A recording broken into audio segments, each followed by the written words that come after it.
11번입니다. 11번 다음 설명에 해당되는 입지론 했네요. 우리 10번과 11번 입지론에 관련된 설명인데 우리 10번에서 상호 입지를 설명을 하면서 우리 크리스탈러라는 사람의 중심지, 두 번째는 네일리라는 사람의 인력, 세 번째는 컨버스라는 사람의 분기점, 네 번째는 허프라는 사람의 확률, 다섯 번째는 넬시라는 사람의 소매 입지. 그래서 크래커 이렇게요. 넬. 그 다음에 중인분학소 이렇게 한번 소개를 했어요. 그 중에 이 중심지론을 설명하고 있네요. 자, 지문을 보면은 인간 정주체계, 정주 그러면 정착하여 거주한다 이렇게 이해하고요. 분포 원리와 상업 입지의 계층 체계를 설명하고 있다. 재화의 도달거리, 그 물건이 팔려가는 거리 이렇게 이해하자고요. 최대한의 거리 이런 말이죠. 최소 요구치, 그 중심지 기능을 유지하기 위한 최소한의 수요자의 수가 있는 범주 이렇게 이해하고요. 그럴 때 재화의 도달 범위 안에 최소 요구치가 있을 때 중심지가 성립한다. 그게 곧 상권의 범위가 된다. 이렇게 이해를 하고 이렇게 설명한 것이 크리스탈러의 중심지 이론. 그래서 그런데 이제 세 번째 가서 이거는 하나의 그 기능을 설명을 하기 때문에 요즘 같은 경우에 다목적의 구매, 그 다음에 고객의 지역 간의 문화적 차이를 반영하지 않았다는 비판이 있다. 이렇게 이해하시고 우리 상호입지론의 네 사람, 요즘에는 사람 이름도 등장을 하기 때문에 크래커, 중인분학 이런 식으로 해서 꼭 기억을 해야 됩니다. 한 번 더 보면 5번의 중심지, 두 번째 순서대로 기억하면은 기억하기 편해요. 두 번째는 2번의 네일리의 인력, 중력 모형 해도 되고 인력 해도 되고요. 세 번째는 4번의 컨버스의 분기점, 네일리의 생각을 조금 더 이제 확대를 해갖고 수정을 해서 두 분기점, 두 유인력이 같은 경계선을 찾아냈다라고 하는 게 분기점. 네 번째는요, 이제 소비자가 갈 데가 많아요. 그래서 뭐냐면 소비자가 선택을 하는데 확률이다. 그때 영향을 주는 것이 마찰계수다. 이렇게 이해하자고 그랬어요. 해서 네 번째 컨버스, 다섯 번째는 넬시라는 사람이 소매 점포를 어디로 가야 매출이 최대가 될 것인가를 소개를 했는데 그 중에 양립성이라는 걸 강조를 했다. 8가지 요소를 이야기를 했는데 그 8가지 요소가 그렇게 중요하지 않아요. 그 의미만 이해를 하고 하나 기억한다면은 양립성, 고객을 서로 주고받게 한다. 옆집과 우리 집이 서로 보완관계로 가야 서로 매출이 올라간다. 이렇게 이제 생각을 하시고요. 여기 1번에 애플바움이라는 사람의 소비자 분포 기법은 이 영어로는 CST라고 하고요. 여기 C는 커스터머입니다. S가 스폿이에요. 제가 이거 핵심 단어가 스폿, 점이요, 점. 그래서 이거는 점찍기다. 이렇게 소개를 하는데 요즘에는 점찍기가 아니고 스티커 붙이는데 이게 무슨 말이냐?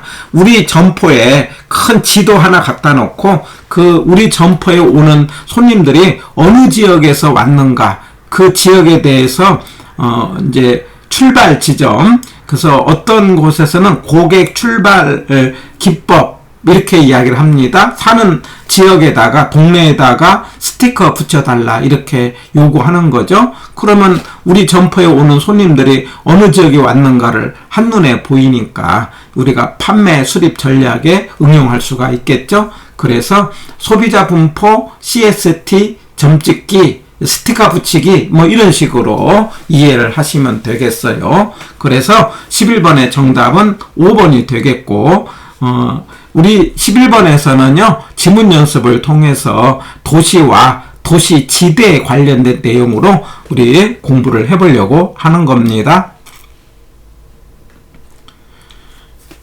자, 1번입니다. 1번, 2번, 3번에서는 도시가 어떻게 만들어졌는가, 도시의 구조를 설명하는 이론으로 세 사람이 있죠. 우리 동선다 이렇게 해갖고 동심원, 선영, 다핵심, 이렇게 동선다, 동버, 동심원은 버제스, 동버, 뭐냐면 동버,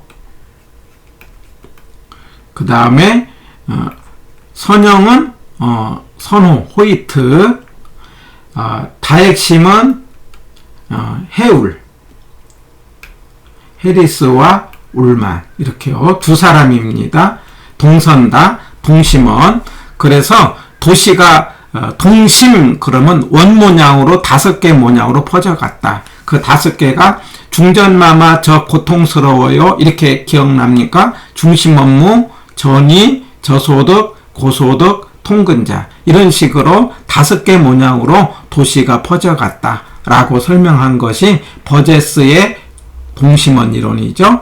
그런데 이 동심원 이론에서는요, 1920년대 시카고를 중심으로 설명을 하게 되는데, 1920년대는 이제 유럽에서 미국으로 이렇게 넘어오는 시기입니다. 그래서 먹고 살기 위해서, 이제 생존을 위해서 주거 입지를 정하는 과정에서 일자리를 위해서 저소득일수록 고용 기회가 적은이 아니고 많은 도심과 접근성이 양호한 지역의 주거를 선정한다. 이렇게 하자는 거예요. 1번이 틀렸는데 동심원 때는 저소득일수록 일자리를 위해서 고용 기회가 많은 접근성이 양호한 지역의 주거를 선정하죠. 예, 그런데 이제 말하자면은 1930년대에 와서 호이트는 선형 이론에 오면은요, 이때는 이제 상황이 달라집니다. 그래서 이 선형 때는 고소득자가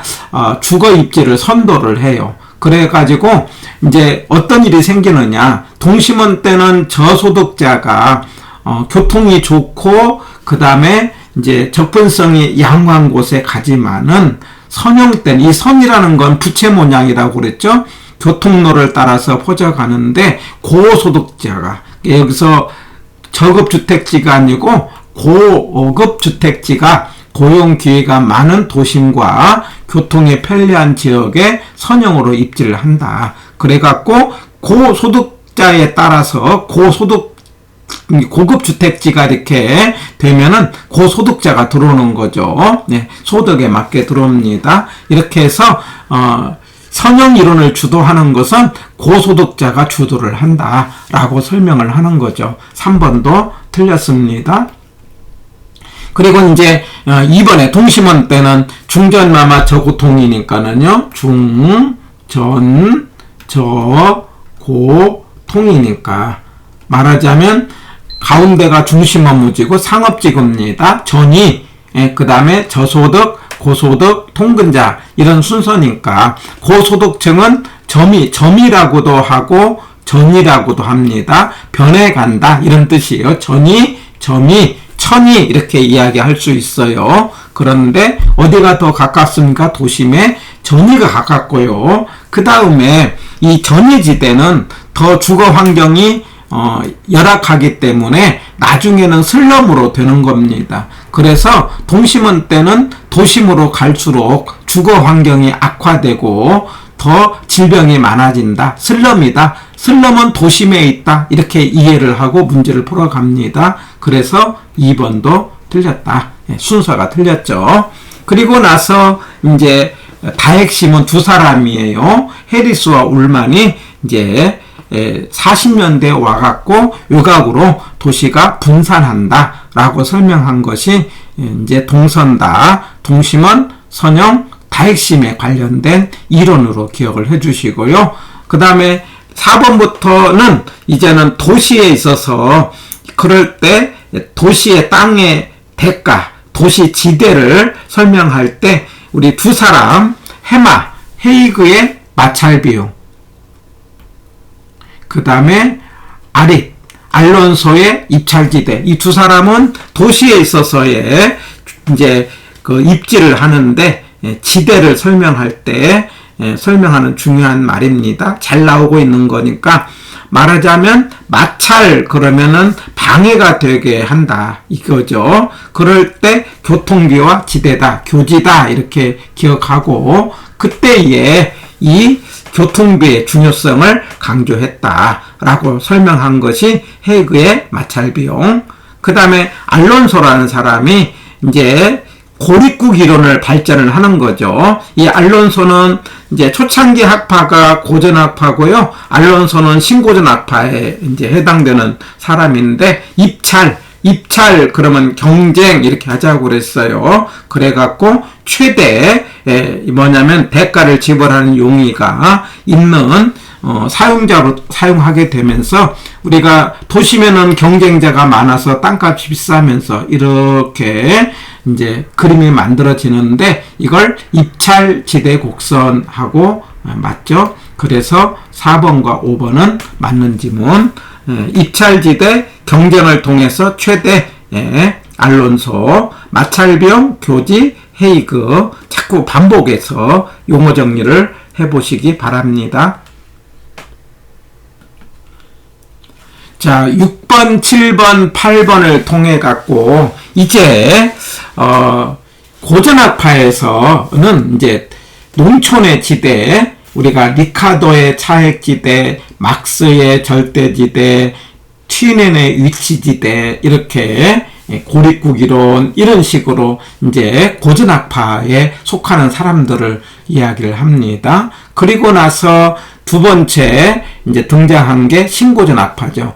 1776년부터 시작을 해갖고 아담 스미스라는 사람이 국부론을 통해서 처음에 이제 우리 자본주의가 발전을 하죠. 그리고 나서 100년 동안의 학파를 고전학파라고 한다면은 그 다음에 나온 것이 신고전학파고 이 고전과 신고전학파를 통합을 합니다. 그 대표적인 유명한 사람이 마샬이에요. 그래서 올해 34회 때는 이 마샬이라는 사람 주목을 해주시기 바랍니다. 그래서 마샬이라는 사람은요, 지대 개념을 세 개로 이야기를 해요.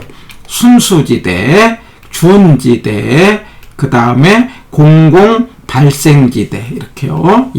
특히 이 마샬의 이 세 개 지대, 순수지대, 준지대, 공공발생지대. 그래서 이 아까 고전과 신고전을 통합을 하면서 말하자면 시간 개념을 도입을 합니다. 이래서 말하자면 순수지대 그러면 토지라는 것은 이제 무상으로 우리한테 주어진 거라는 거죠. 그래갖고 토지 자체로서 생기는 잉여다라고 설명을 하는데 현실적으로는 나타나지 않고 있다. 그런데 이 땅에다가 생산을 위해서 사람의 노력이 들어가는 거죠. 그럴 때 이제 그 생산을 위한 기계 기구 아니면 땅의 토지 개량물 이런 것에 대해서 단기적으로 이 단기가 핵심이에요. 단기적으로 생기는 뭐냐면은 대가를 우리는 준지대 이렇게 하자는 거죠. 파레토가 아니고 준지대 해갖고 6번이 틀렸다. 일시적으로 토지의 성격. 이게 토지의 성격은 부증성이에요. 부증성이라는 건 희소하다 이런 뜻이죠. 기계기구의 대가. 이게 이제 생산을 위해서 인간의 노력이 들어갔는데 그게 단기라는 거죠. 일시적이라는 거죠. 이걸 뭐라고 했다? 준지대. 이렇게 이야기했어요. 그러면 파레토 지대는 뭐냐? 이것도 사람 이름인데 경제지대를 파레토 지대라고 이해를 해주세요. 경제지대를 이야기한 사람이 파레토입니다. 그래서 6번은 X. 자, 7번 준지대. 토지 사용자에 있어서 지대 성질에 준하는 잉여. 여기까지는 맞는데 영구적이 아니고 일시적이다. 단기적이다. 이 단어가 틀렸다는 거죠. 이게 준지대입니다. 또 하나가 9번에 해당되는 토지 소유자의 노력과 희생 없이 사회 전체의 노력으로 생긴 대가를 우리가 공공발생지대 하자는 거. 입찰지대가 아니고. 입찰지대라는 게 뭐죠? 아까 뭐냐면 경쟁자를 통해서 최대의 가장 높은 가격으로 만들어진 지대를 말하는 거고, 이와 같이 소유자의 노력 없이 사회 전체의 노력으로 생긴 지대를 우리는 공공발생지대고, 이게 이제 위치지대죠. 어떤 지역의 땅값이 비싼 것은 그 땅의 소유자의 노력으로 땅값이 비싼 것이 아니라 사회 전체가 노력을 통해서 그 땅의 대가를 생겼다. 여기에 공공발생지대의 대표적인 것이 위치지대를 말합니다. 위치가 좋아서 생기는 잉여를 위치지대인데 이게 공공발생지대다. 자, 마샬, 우리 아까 땅 자체에서 생기는 그 무상 공여물에 결부된 소득이 순수지대인데 현실적으로 나타나지 않고 있다. 그런데 그 땅에다가 말하자면 인간의 노력이 들어가서 생산을 위해서 단기적으로 생기는 소득을 준지대. 그래서 이 준지대가 뭐냐면은요, 기계기구회라든가 아니면은 여기 뭐냐면 토지 개량물, 땅에다가 여기도 일시적이다라는 말이 들어가지 않아요.